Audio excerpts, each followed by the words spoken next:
Hi everyone, welcome to Border Tanks with stewiejp.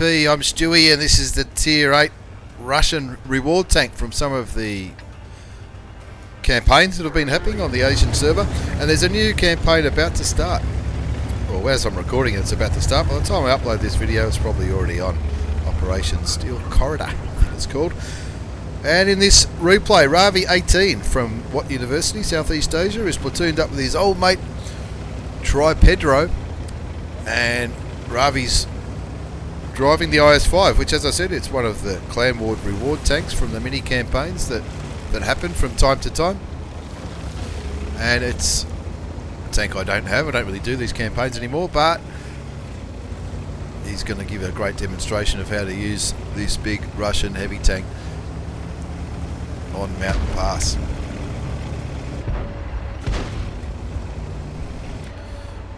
Now, invariably, comparisons are going to be made to the IS-3, being a similar tier and the same nation.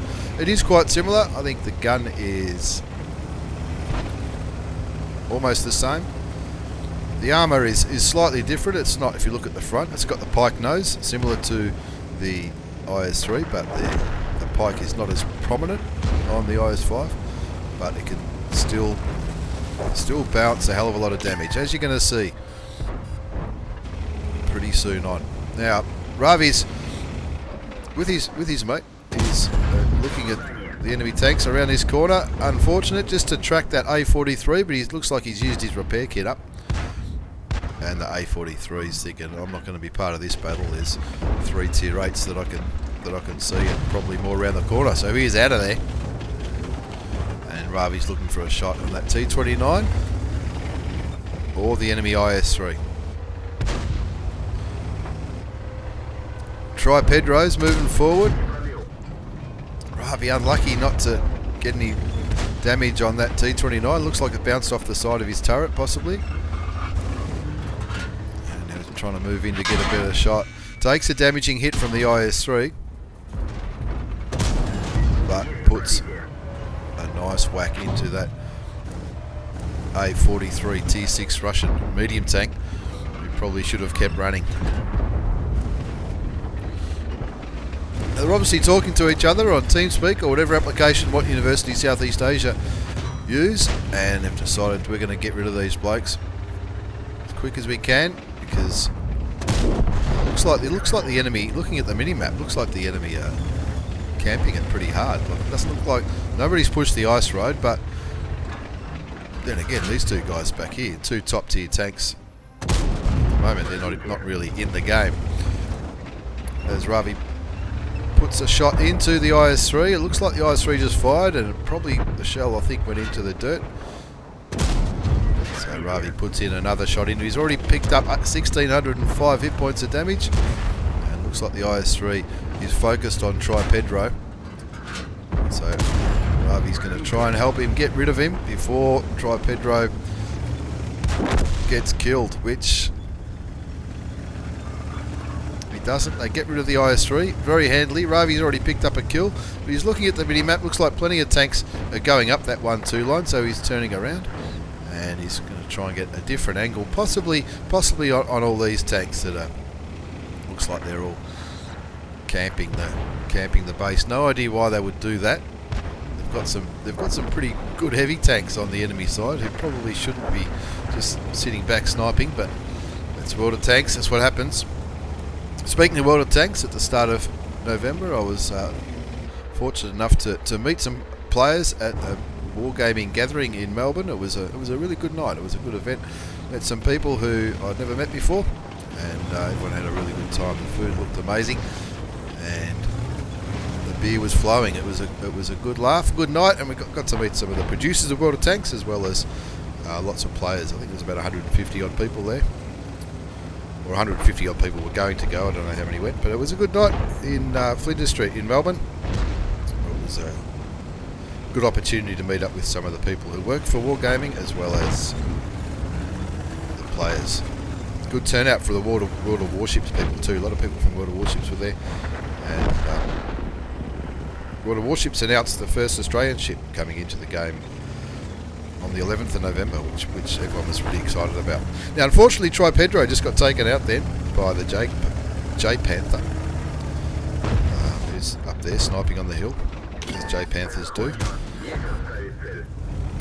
And Raavi takes the opportunity to get some easy damage into the Hellcat. There's no armour on that Hellcat whatsoever, so he gets a nice shot into him, brings his damage count up to 2355. Now, and they've gone from a comfortable lead to an even ball game again. Unfortunate not to bounce a shot from that R8 gem. It looks like where did it get him? Looks like it got him just either on the turret or on the side of the hull. They are up by one tank, but have a look at the camp fest by the enemy side. It looks like hardly anybody left the base, or hardly anybody left this circle. Finally, the T-34 and the RHM are coming into the game, and they're going around behind the enemy campers, which is the right thing to do. That RHM just taking out the Jag Panther.